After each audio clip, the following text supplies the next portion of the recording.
It's 12 o'clock. Up next, we've got head-to-head at Le Mans. So this is gonna be I suppose, a longer race.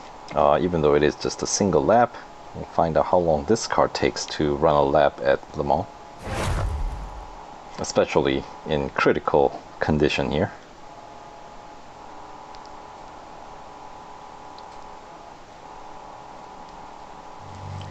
Against our opponent from Switzerland, Badliner.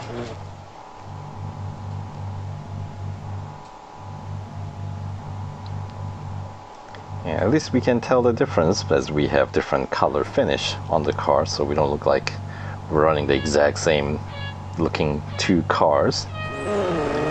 Alright, at the straights here, of course, as you would expect, the opponent will pull away with my car in critical condition, but as always I expect them to overcompensate around these bends here.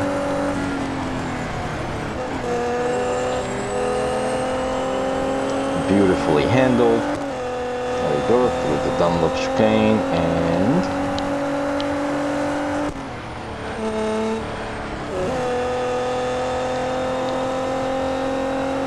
I expect I should be able to tackle this Tête Rouge without...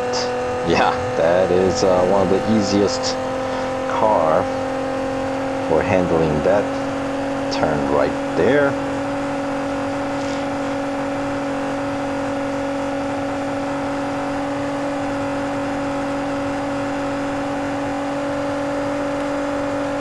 See, and for the first chicane here, let's see how far we can push in. Could we go all the way into like the, what is it, 50-meter marking? Okay, maybe not, but definitely I think past the 100-meter marking. Minute 22 at the first checkpoint. So no, not exactly LMP1 class. Far from it.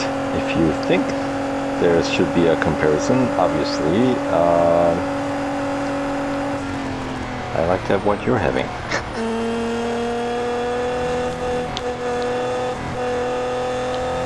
That is good. That is good. I feel like I probably did not need to be I was being very careful, but I feel like maybe I did not need to be there. But one of the things about driving a car like this, which is very different from some other cars that I'm used to driving at Le Mans, is that with a different grip, you might end up with a very different racing strategy. Or like for example, on LMP1, when I'm going through, like, say, that second chicane, I do have to slow down quite a bit, and I cannot just go flat out. Once I enter the chicane, I have to kind of play with the throttle. But car with this much grip, I feel like you can actually slow down relatively well, and then once you enter, you just kind of go flat out and, you know, don't ever look back, you know. So let's see, what are some good grippers in Real Racing 3? Obviously, among the LMP1s, the Audi one is usually the one with the highest grip. But let's see. I feel like most Audis are good grippers, aren't they? Like LMS Ultra, that one is a really good grippy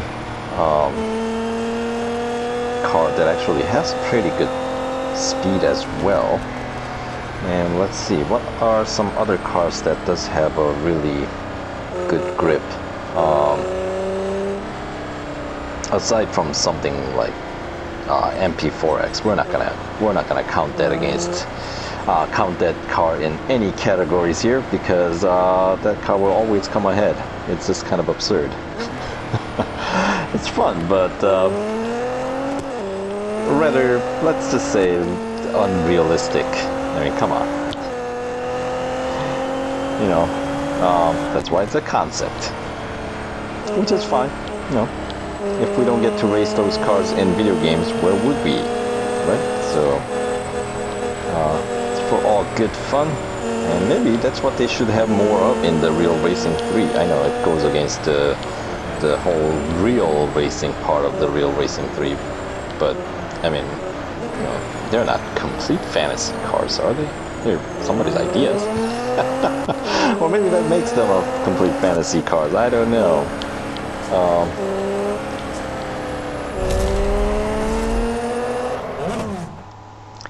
Anyway, alright, so about 4-minute lap.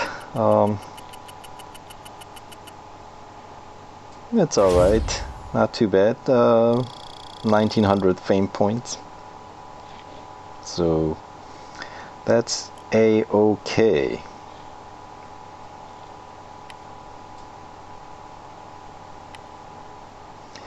Oh, let's see. Yeah, you really need a multiple lap here if you want to farm in this on this track, or really on any track, right? Anyway, let's keep pressing on forward.